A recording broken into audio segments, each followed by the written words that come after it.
Islamabad United ने आज का मैच जीत लिया है। एलिमिनेटर 1 में पहली टीम जो एलिमिनेट हुई है वो है पेशावर ज़ल्मी, और अब ज़ल्मी घर जा चुकी है। थोड़ी देर पहले वहाब रियाज माइक टॉक पे भी थे, मीडिया टॉक पर अभी तक मेरे ख्याल में वो मौजूद है। तो पहले देख लेते हैं कि वहाब रियाज का गिला क्या है, क्योंकि अगर आज पेशावर ज़ल्मी इस टूर्नामेंट से बाहर है तो उसकी एक बड़ी वजह वहाब रियाज आई थिंक उतना वो इम्पैक्ट क्रिएट करेंगे और जो जूनियर्स हैं उनके लिए सीखने के लिए बहुत अच्छी जगह। चलें, thank you much and see you again next year. Thank you very much. ये नहीं करना चाहिए क्या ऐसा? नाउ नहीं कराना चाहिए जिसमें आप इस्लामाबाद यूनाइटेड कैप्टन शादाब खान वापस आ गए हैं।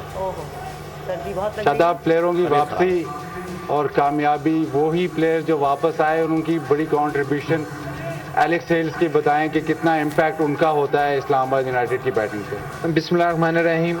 जी बिल्कुल बाज़ भाई, आपको पता है जिस तरह की हमारी प्लेइंग 11 थी फर्स्ट में, और उसके बाद अभी थोड़ी सी आई है, होपफुली अगले मैचेस में और ज़्यादा वापस आएंगे। तो बिल्कुल एलेक्स हेल्स आपको पता है कि दुनिया का बेस्ट प्लेयर है, और इंटरनेशनल में जितनी लीग्स खेला हर जगह जाकर उसने परफॉर्म किया। एक्सपीरियंस है जिससे काफ़ी फ़ायदा होता है हमारे यंगस्टर को। जब मैं खुद उसके साथ बैटिंग कर रहा होता हूँ तो मैं कुछ कोशिश करता हूँ कि उससे सीखूं, और अल्हम्दुलिल्लाह बहुत अच्छा जा रहा है। देखिए, पिछले साल जब इस्लामाबाद यूनाइटेड खेली थी तो ग्रुप स्टेज में सारा कुछ जीत गई, फिर प्लेऑफ्स में उनको प्रॉब्लम हुई। इस दफ़ा वो जो प्रॉब्लम थी शायद वो ग्रुप स्टेज में ही हो गई। ये तो कल पता चलेगा इंशाल्लाह, अल्लाह खैर करे। बिल्कुल, क्योंकि हमने स्ट्रगल किया इंजरीज की वजह से और प्लेयर्स काफ़ी चले गए थे, उसकी वजह से ग्रुप स्टेज में स्ट्रगल किया, लेकिन अल्हम्दुलिल्लाह हम दोबारा वापस आ रहे हैं तो होपफुली अच्छे मैचेस होंगे। जो आखिरी डिसीजन था डॉसन को आपने भेजा, शायद हमें लग रहा था कि शायद हसन अली आए, लेकिन हमेशा से डॉसन नहीं आना था या उस वक्त चेंज किया था?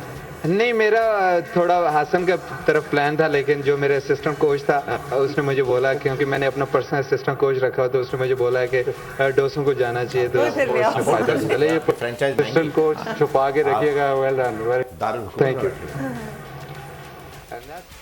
तो जनाब शादाब साहब, और ये कौन सी न्यूज़ है वैसे? ये दफा न्यूज़, ये कोई ये वेब चैनल है कोई, ये पाकिस्तान का नहीं, पाकिस्तान से बाहर का कोई। इन्हें बताया इसका मतलब क्या है? अब ये तो क्योंकि ये कुछ और भी बना सकते हैं, ऐसा ना हो कि कुछ और बनाए, इससे बेहतर है ना अभी यही रोक दिया जाए। या तो ये इंग्लिश नाम होगा या फिर अरबिक होगा, अरबिक भी हो सकता है, इसके कोई मायने होंगे। ये अपने जहन में कुछ और चल रहा है। प्रोनाउंसिएशन ये है तो दफा। शादाब खान की बातचीत से लगा कि एलेक्स हेल्स आए वापस, मैच उन्होंने जिता दिया, लेकिन इसका मतलब एलेक्स हेल्स नहीं होंगे तो इस्लामाबाद यूनाइटेड नहीं जीत सकती। पाकिस्तानी प्लेयर्स की जो परफॉर्मेंस है ये कैसा रखा हुआ है आपने प्लेयर्स? असिस्टेंट कोच इन्होंने पर्सनल बात की है, इसका भी बताइए। प्लेयर को मैं कहता हूँ कि देखिए, अगर प्लेयर वही है कि आप, मैंने कहना कि 10 इनिंग खेले, आपके 7 इनिंग में रन होने चाहिए। बिल्कुल। और 7 इनिंग के अंदर आपके 1 या 2 है ना बड़े रन होने चाहिए, लाइक आपकी सेंचुरी होनी चाहिए। तो अगर क्लास प्लेयर बनना है तो अगर जब तक ये आप फॉलो नहीं करेंगे तो आप 30-40 वाले प्लेयर तो 10 मिलेंगे। ये तो आपको टेल एंडर भी सही है ना, तो 100 करने वाले, 200 करने वाले वो आपको ढूंढने पड़ेंगे। बिल्कुल ऐसा ही।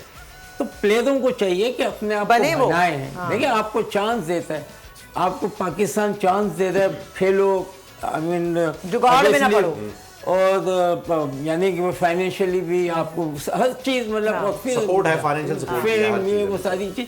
तो हम लड़कों को चाहिए कि जो भी खेलता है, क्रिकेट खेलना चाहता है, अपना माइंड सेट करे, गोल तो बनाए कि क्या करना है, मैंने कब तक खेलना है। अगर मैं 3 साल खेलता हूँ, यहाँ चांस लेता हूँ, अगर नहीं तो I will leave, then I will go to my own profession. और ये तो ये बैठ के ना तय करना चाहिए, गोल सेट कर लेना चाहिए।